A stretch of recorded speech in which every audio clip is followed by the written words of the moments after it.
Big boss విజేత అని చెప్తున్నా కదా. నేను కెమెరా ముందుకు వచ్చినప్పుడు విజేత అని ఎవరు అడగకూడదు. తనుజ విన్ అయింది కదా అని క్వశ్చన్ రావాలని చెప్తున్నా. ఇప్పుడు నేను చెప్తున్నా తనుజ విన్ అయింది కదమ్మా, ఎంత హ్యాపీగా ఉన్నాను క్వశ్చన్ రావాల నోట్లో నుంచి. అది ఆర్మీ పవన్ కళ్యాణ్ ఏమి ఉండదు అన్నారు, అన్నర్ అవుతాడు అంతే పక్క. అదే అన్న, ఎవరి నమ్మకం వాడిది, ఎవరి గెలవని ఎవరి ఫ్యాన్స్ వాడు సపోర్ట్ చేస్తుంటాడు. నేను ఫస్ట్ నుండి చెప్తున్నా, బిగ్ బాస్ స్టార్ట్ అయిన కానీ చెప్తున్నా తనుజ సపోర్ట్ చేస్తున్నా. ఒక విషయం చెప్పాలంటే మా తనుజ వాళ్ళు ఆర్మీ పవన్ కళ్యాణ్ ఎక్సాడు 100% చెప్తున్నా. ఆర్మీ పవన్ కళ్యాణ్ వల్లే తనుజ కలిసింది. అసలు ఫస్ట్ వీడి పవన్ కళ్యాణ్ ఉన్న సంగతి జనాలు సరిగా అంటే పెద్ద ఇంట్రెస్ట్ చూపించలేదు. ఇంట్రెస్ట్ చూపించుకోవడం వల్ల తనుజ డల్ అయిపోయింది. కానీ ఆ ఒక విషయం చెప్పాలంటే ఒక 4 వీక్స్ నుండి తనుజ వల్ల పవన్ కళ్యాణ్ ఎగుస్తున్నాడు. ఆర్మీ పవన్ పవన్ జై జవాన్ జై జవాన్ అని చెప్పి అంటున్నారు ఫ్యాన్స్ అందరూ. అంతే.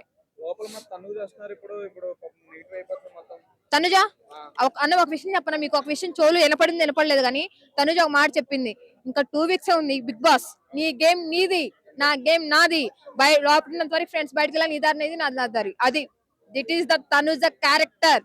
అది చెవులు అన్ని వినపడేటట్టు వినండి రా బాయ్, బిగ్ బాస్ మళ్ళీ రిపీట్ చేసి చూసండి.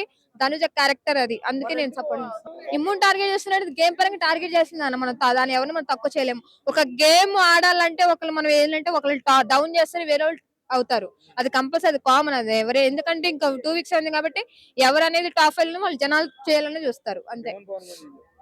డెమోన్ పవన్ రీతు పవన్ పక్కా చెప్పేసింది, నా ఫ్రెండ్ విన్ అవుతాడని చెప్పింది. ఆమె నమ్మకం ఆమెది, కంపల్సరీ టాప్ 3 లో ఉంటాడు అన్న, ఉంటాడు పక్క. బన్నీ గారు సంజన గారు పక్కా డబుల్. నేను పంపినా జనాలు పంపిస్తారన్న, డబుల్ ఎలిమినేషన్ చేసి పంపించేస్తారు అంతే.